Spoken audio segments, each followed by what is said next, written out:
لكن في المقابل قتل أكثر من 500,000 شيعي، احفظوها مني جيدا، 500,000 شيعي أبيدوا إبادة جماعية من الطائفة الشيعية، ولم تفتي مرجعية الشيعة بجهاد أو دفاع أو حمل سلاح على هذا أو على ذاك.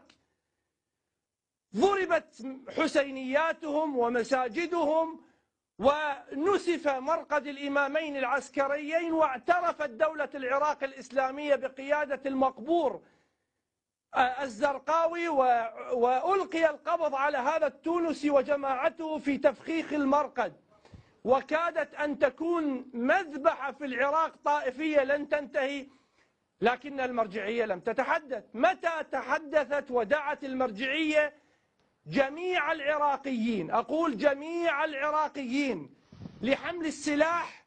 حينما سقطت مدينة سنية.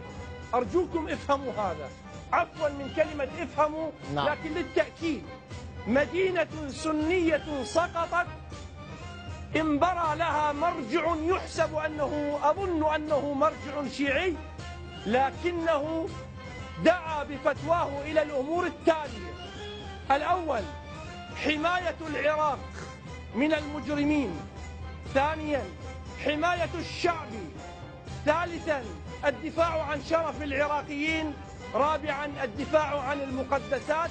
واليوم تغتصب النساء في الموصل، وتهدم الكنائس، ويقتل العلماء الذين يختصمون مع هؤلاء الأنجاس المجرمين، ويعيثون في الأرض فسادا. إذن المرجع أفتى وأصدر فتواه، وانتخت له عشائر الأنبار، راوة وحديثة والقائم والفلوجة وبغداد، تلاحم وطني رغما على أنوف الدواعش. هنالك تلاحم